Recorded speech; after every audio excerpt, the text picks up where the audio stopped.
Channel. I hope you're all doing really well. So today's tutorial is all about this really exotic Arabic inspired makeup. If there's any particular style of makeup that I love over everything else, it's got to be Arabic makeup. It's always so, you know, bold and dramatic, and there's so much color, and we all know that I love using a lot of color. So yeah, I've come up with this look today. It's a bit of a cut crease with some purple glitter through the lower lash line. And today's video is also very, very exciting because it's a collaboration with Sharon Farrell here on YouTube. I have been obsessed with this girl for like years. Her makeup skills are flawless and she is hilarious and so much fun to watch. So if you're not already subscribed to her, which I'm sure you are, let's be real. Just click the screen here and it'll take you directly to Sharon's version of this Arabic makeup style. So she's done a bit of like a rustic gold and pink look. And please do give her some love and let her know that I sent you. And also I've got links to subscribe to her and some of her other videos in my description bar as well. I will tell you now, to film this video, it has been epic. And if you could see my desk right now, whew, I made a mess. So if you guys want to see how to create this really bold and dramatic Arabic style makeup, then please keep on watching.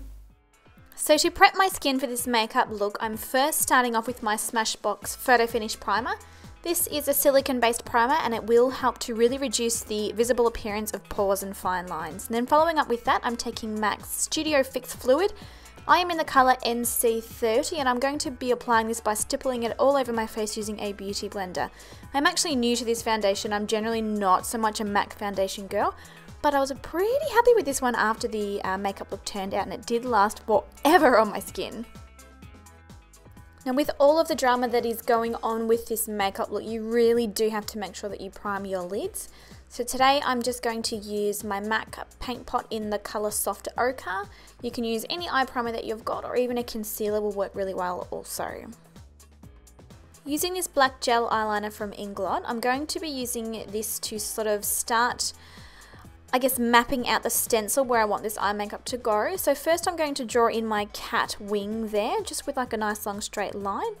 And then I'm going to start creating exactly where the cut crease is going to be going. So angling that outer line sort of in the direction of that eyeliner first.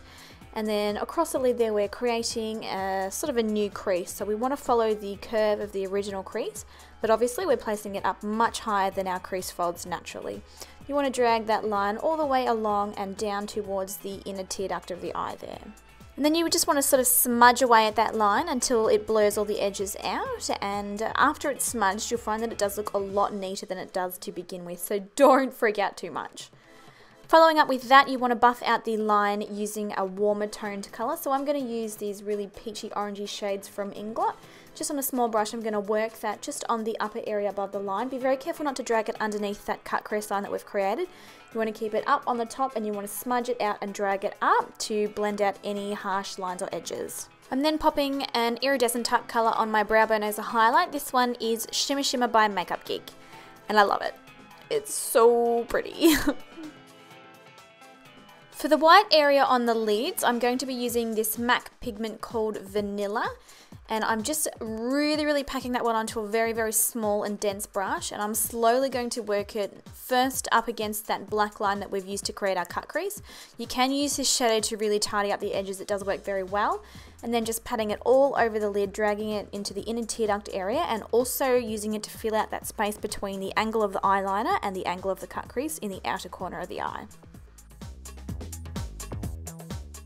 So now it's time to draw in our winged eyeliner. I can't really tell you exactly how you should apply this because I can't see your eye shape. But for me in particular, I've got sort of smaller eyes, so I generally tend to keep my wing you know, not too bulky and thick, because otherwise it just sort of covers too much lid space and it really defeats the whole purpose.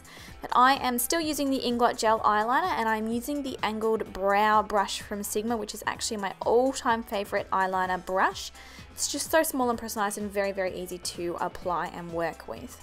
So once we've created the wing and dragged it along the tops of the lashes there, we then want to extend that wing past the inner tear duct of the eye, pulling it further down to connect sort of with the bridge of the nose there.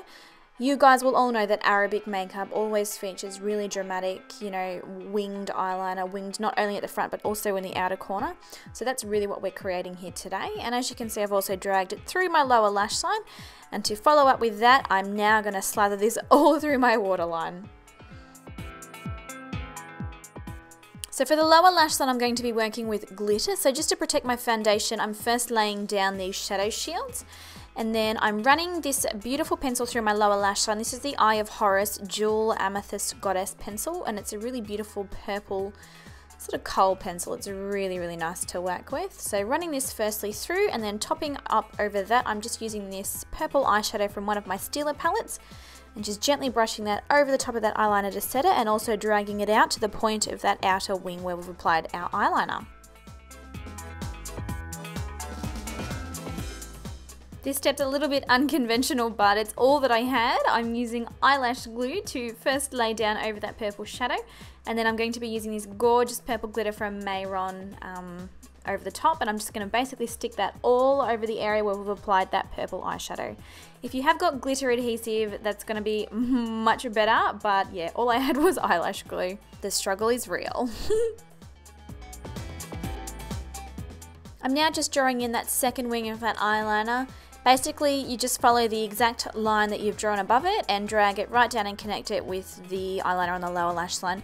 Obviously, it's optional, you could just keep it singular, but I like the double one, so here I am just drawing it in. And then finally, to finish off the lower lash line, I'm just running that orangey shadow from Inglot through underneath the purple as well. For mascara, I'm using my Eye of Horus Goddess mascara. I love this one because it's totally smudge proof and it's super black. So I'm just applying a couple of coats of this to both my upper and lower lashes. This is going to prep the eyelashes for the falsies that we're going to be using, and also help them to blend in so that they're not noticeable. I'm using the Iconic lashes by House of Lashes for this look today because they're very dramatic, bold and spiky. If you wanted to use more natural lashes, by all means go ahead. Seeing as I've gone all out there with all the glitter and the cut grease and everything, I was like, girl, I'm going to use dramatic lashes. And also, I'm going to use this beautiful pair of lower lashes as well. These are the Precious lashes, also by House of Lashes. So I'm sliding these ones up underneath my lashes and sticking them as close to my eyes as possible without gluing my eyes shut. For concealer today, I'm using my NARS Creamy Concealer in the colour Custard. I really also do love the Maybelline Fit Me Concealer. It's a very, very close dupe to this one if you're not too keen on spending all the money on NARS. Just applying this one underneath my eye area to sort of give it a general highlight and brightening effect, and then also to my chin, down the bridge of my nose and the area in between my brows as well.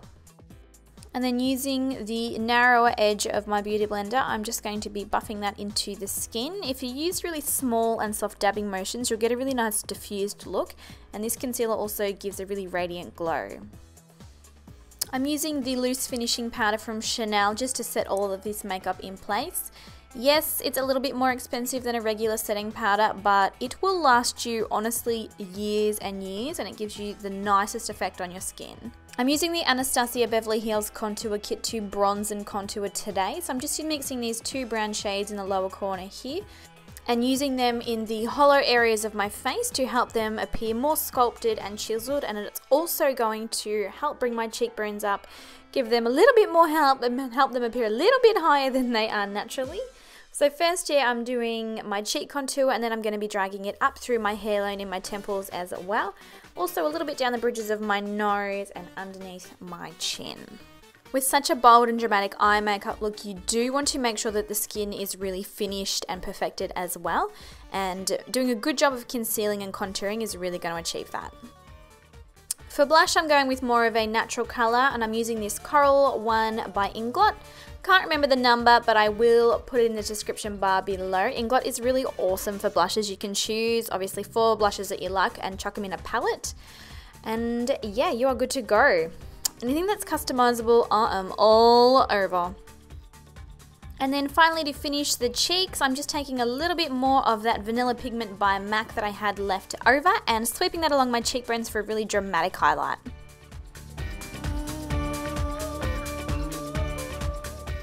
For lips, I'm first lining using my Rimmel Lip Pencil in the colour Cappuccino. It's a really sort of toasted, darker nude shade. And I have found that in all of the pictures that I was sort of stalking to find, you know, the correct lip colour that is generally featured in Arabic makeup, I sort of noticed it was always a darker type nude. So first I'm using that lip liner, and then following up with this beautiful lipstick by MAC. This is Honey Love, and it is a really pretty matte nude shade. And we are done. So this is what the makeup looks like a little bit closer up. I love the way the cut crease turned out, and I also really like that purple glitter through the lower lash line. Just gives a little bit of more of an edge. Do make sure you go and check out Sharon's version of this Arabic makeup. She's done a stunning look using pinks and golds, and she looks gorgeous. Thank you guys so much for watching. I'll catch you all in the next video. Bye!